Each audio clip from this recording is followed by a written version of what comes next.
caller in the previous hour who was asking, how is it that this right-wing authoritarianism is spreading so rapidly across America and so deeply in the fabric of this country? He was talking about how this international scale of authoritarianism found that about a quarter of Americans basically test out as authoritarians, whereas only 6% of Germans do. What's going on here? On the line with us is Kathryn Joyce, an investigative reporter with Salon, the author of 2 books, The Child Catchers, Rescue Trafficking and the New Gospel of Adoption, and Quiverfull, Inside the Christian Patriarchy Movement. She's received numerous awards for her work and been published in Mother Jones, Vanity Fair, The Nation and Newsweek, to name a few. Kathryn Joyce, spelled just the way it's Kathryn, Joyce.com is her website, and also Kathryn Joyce on Twitter or @Salon. Kathryn, welcome to the program. You wrote this piece, how one small Michigan college, it turned into a pivot point for the GOP culture wars, or how this tiny Christian college is driving the right's nationwide war against public schools, actually, is a headline over at Salon. I had a cousin whose one of their children went to Hillsdale College, but this was like 20 years ago, I think. I have no recollection of anybody talking about it being a radical right-wing bed of weird ferment. I mean, tell us what's going on here. Thank you so much for having me, Tom. And yeah, I would agree with that. I've spoken to alumni who were there 20 or 30 years ago, and they say it's just remarkably different than the school that they attended then. But this series, it's a 3-part series that we rolled out this week, looking at the role that Hillsdale College is playing in just about all of the current wars, basically, over education, curricula, what teachers can teach, what books can be, held in school libraries. An awful lot of that tracks back to Hillsdale College, which is this small Christian private school in Michigan, just about 1,500 students, but this far outsized footprint politically.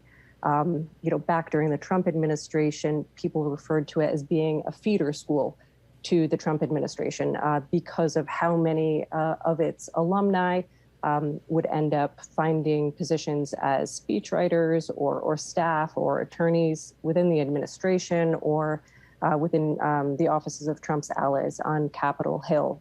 It just has a real kind of bevy of connections to a lot of the most significant right-wing actors in the country.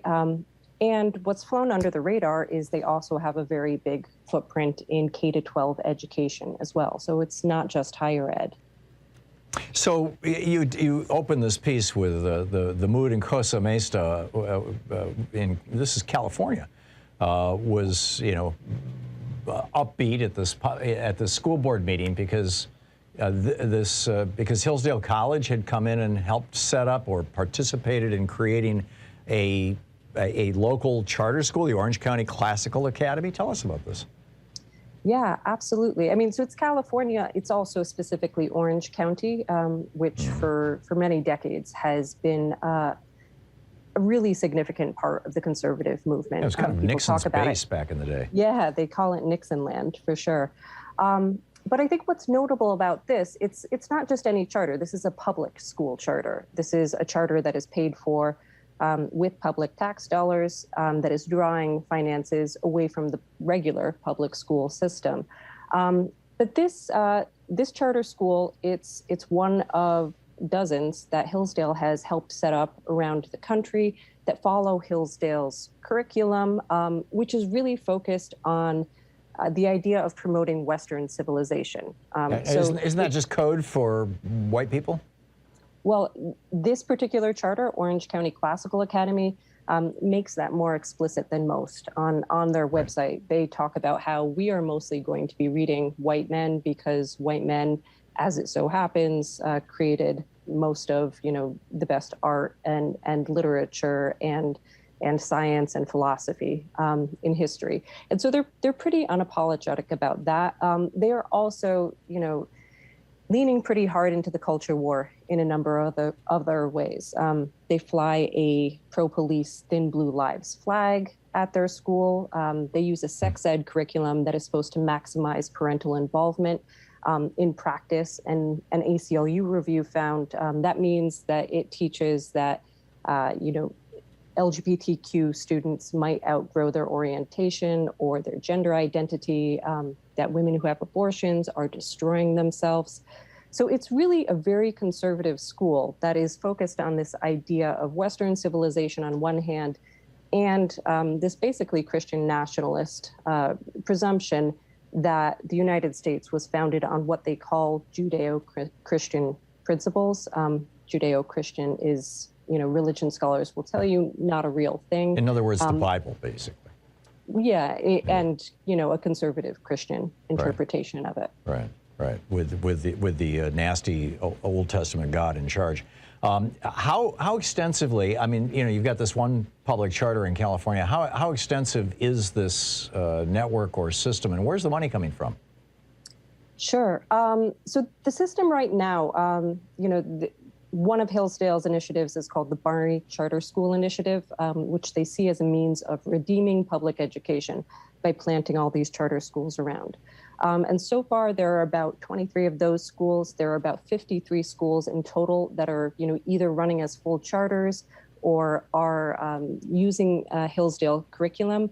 A big part of that, if you remember Trump's 1776 commission, Hillsdale basically led that, and then they created a curriculum out of that. So they're teaching that now too, both at these charters and at other public schools around the country. Excuse me, that 1776 curriculum is in an intentional counterpoint to the 1619 curriculum that you know begins with, you know, telling the history of slavery in America. Is that not the case? Absolutely, that's exactly it.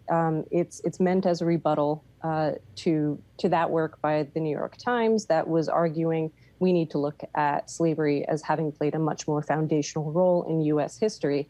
And so counter to that, the 1776 Commission report and now curriculum have argued that, you know, the founders were all closet abolitionists, even if they owned slaves themselves, that the civil rights movement basically did all the work it needed to do in the 1960s. And, you know, as soon as Martin Luther King, you know, gave his I Have a Dream speech, right after that, they see pretty much any civil rights activity as having turned into really toxic identity politics. Well, that's the position of John Roberts, you know, in the Shelby County decision. That's basically what he said. And now this is, you know, this is curriculum that is being taught to public school students around the country. And you asked about finances. Just a quick note about that. Hillsdale College has a really astonishing endowment of almost $1 billion. That's really unheard of for a school that size, for, you know, a tiny liberal arts college. This is Michigan. Is that Betsy DeVos money? Partly it is Betsy DeVos money and Prince family money, DeVos family money, more Amway money. You know, they have an awful lot of support from all sectors of the right. Hillsdale has become this stopping point, basically, on kind of a presidential hopeful tour, on a right-wing intellectual tour. Chris Rufo, when he was starting to shape the ideas that would end up leading to this anti-critical race panic that we're in, went and spoke at Hillsdale. Mike Pompeo has gone at Hillsdale and said, you know, we should be teaching this 1776 curriculum absolutely everywhere. So it really plays this surprisingly outsized role within the conservative movement. I remember when Liberty University was all the rage, you know, this Jerry Falwell's university, and of course his son kind of crashed and burned the reputation of that. But there was a time when, my recollection is it was from the Reagan and Bush administrations right through the George W. Bush administration, graduates of Liberty University were playing an outsized role. Has Hillsdale College, I mean, are they following in the footsteps? Is this different? Are they competitors? Is this just the newest incarnation? Or am I drawing a parallel that just doesn't exist? No, I think that's a really good point. I mean, there have been a handful of conservative right-wing colleges that have played that sort of role. Yeah, like it was Liberty, Bob Jones back in the 50s and 60s. Sure, Bob Jones. Patrick Henry College has sent a lot of kids to go be interns in Washington. I think Hillsdale went a step further. They created an actual campus in Washington, you know, and that's actually just one of a number of centers they are setting up around the country. They have one in Connecticut. They're building one in California. Apparently, Kristi Noem in South Dakota has offered to build them an entire campus.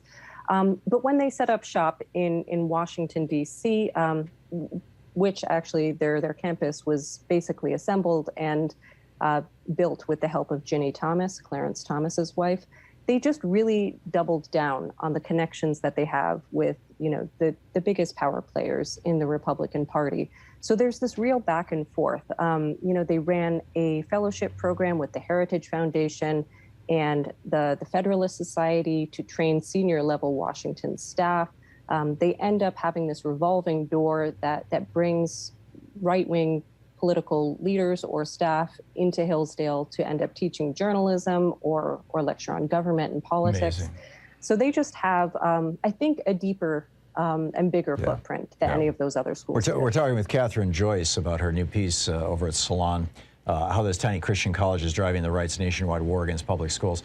Kathryn, we just have 50 seconds before we hit a break that I can't control. The far end of the right wing is just openly white supremacist and white nationalist. How close is Hillsdale to that?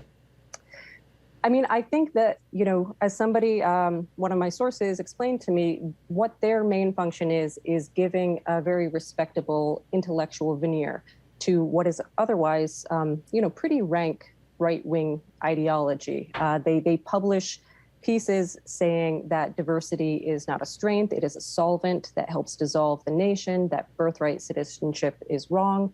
And it's all kind of given this nice intellectual gloss by saying we're promoting Western civilization, we're focused on the best of the great books and that classical tradition. So they make some of that stuff sound an awful lot better. Yeah, but wow, amazing. Kathryn Joyce, the piece is over at salon.com. I encourage you to check it out. And you've got 2 subsequent pieces coming along behind it? Already out. The last one came out today. Okay, great. Kathryn, it's great talking with you. Thank you so much. Thank you so much, Tom. And you can find Kathryn Joyce, KathrynJoyce.com, Kathryn. Also, that's her Twitter handle, Kathryn Joyce. We'll be right back.